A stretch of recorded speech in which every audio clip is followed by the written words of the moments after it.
Hey guys, and welcome back to Storytime with Sarah. Today we're continuing our chapter book series. Last video I should say, we started Sideways Stories from Wayside School. I did the first 2 chapters. So today we're just going to jump right back into it. If you missed last video, you definitely want to go back and watch it because it's going to introduce you to some of the characters in today's video. And if you're ready for it, then go grab a friend and come cuddle up because it is story time with Sarah. Chapter 3, Joe. Joe had curly hair, but he didn't know how much hair he had. He couldn't count that high. In fact, he couldn't count at all. When all of the other children went to recess, Mrs. Jewls told Joe to wait inside. "Joe," she said, "how much hair do you have?" Joe shrugged his shoulders. "A lot," he answered. "But how much, Joe?" asked Mrs. Jewls.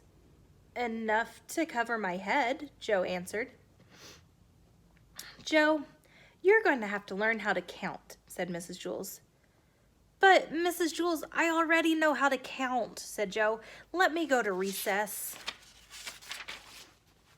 "First, count to 10, said Mrs. Jewls. Joe counted to 10. 6, 8, 12, 1, 5, 2, 7, 11, 3, 10. "No, Joe, that's wrong," said Mrs. Jewls. "No, it isn't," said Joe. "I counted until I got to 10. "But you were wrong," said Mrs. Jewls. "I'll prove it to you." She put 5 pencils on his desk. "How many pencils do we have here, Joe?" Joe counted the pencils. 4, 6, 1, 9, 5. "There are 5 pencils, Mrs. Jewls." "That's wrong," said Mrs. Jewls. "How many pencils are there?" Joe asked. 5, said Mrs. Jewls. "That's what I said," said Joe. "May I go to recess now?" "No," said Mrs. Jewls. "You got the right answer, but you counted the wrong way. You were just lucky." She set 8 potatoes on his desk. "How many potatoes, Joe?" Joe counted the potatoes. 7, 5, 3, 1, 2, 4, 6, 8. "There are 8 potatoes, Mrs. Jewls." "No, there are 8, said Mrs. Jewls. "But that's what I said," said Joe. "May I go to recess now?" "No, you got the right answer, but you counted the wrong way again." She put 3 books on his desk. "Count the books, Joe." Joe counted the books.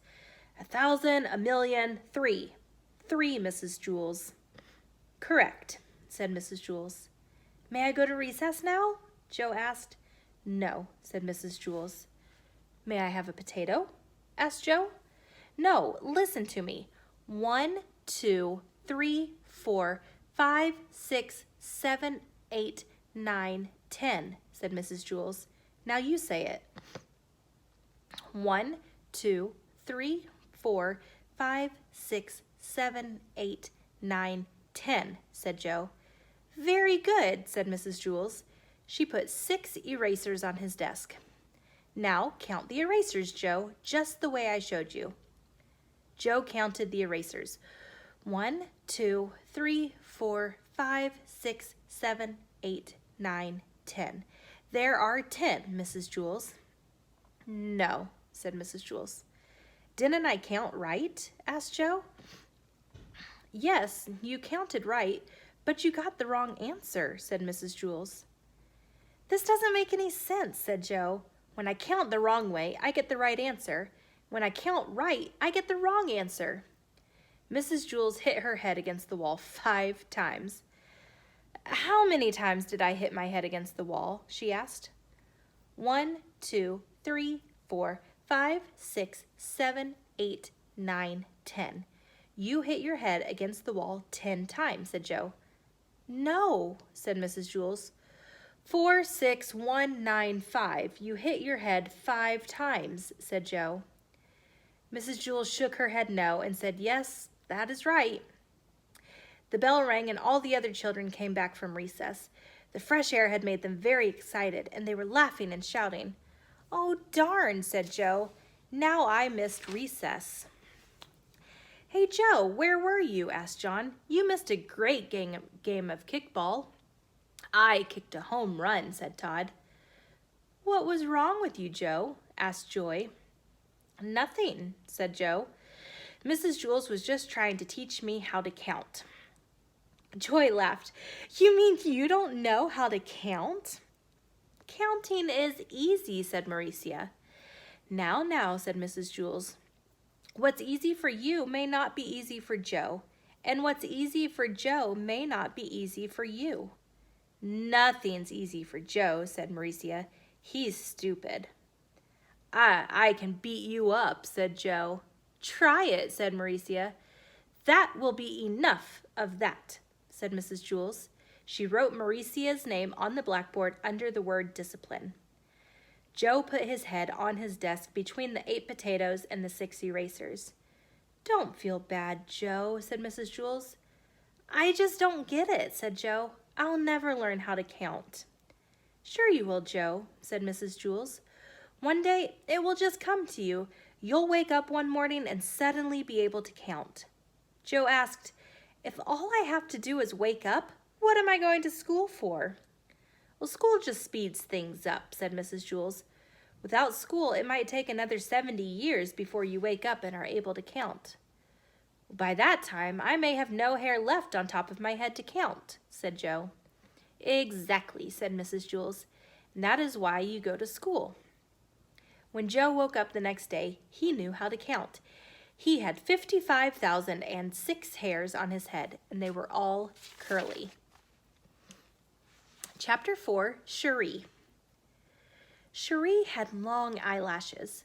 She weighed only 49 pounds. She always wore a big red and blue overcoat with a hood. The overcoat weighed 35 pounds. The red part weighed 15 pounds, and the blue part weighed 15 pounds, and the hood weighed 5 pounds. Her eyelashes weighed 1.5 pounds.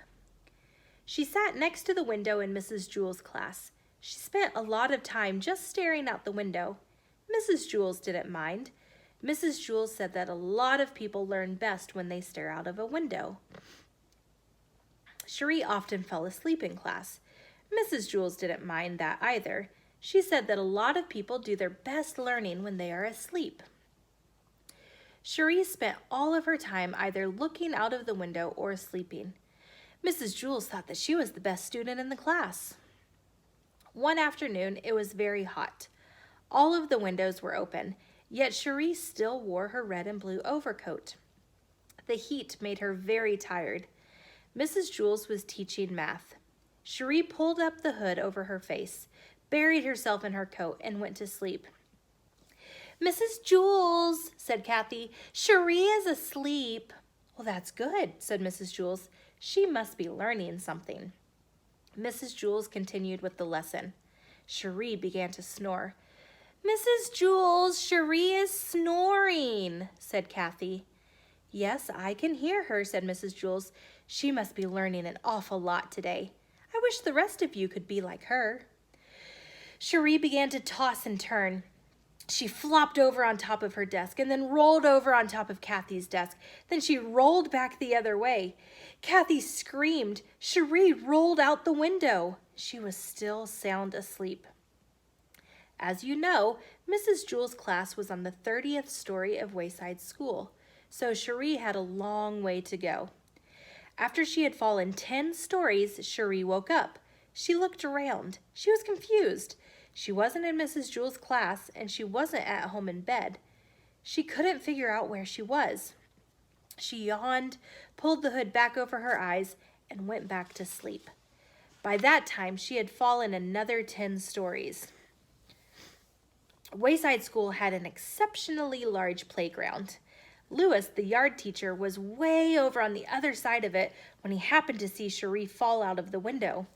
He ducked under the volleyball net, hurtled past the kickball field, hopped over the hopscotch court, climbed through the monkey bars, sped across the grass, and caught Cherie just before she hit the ground.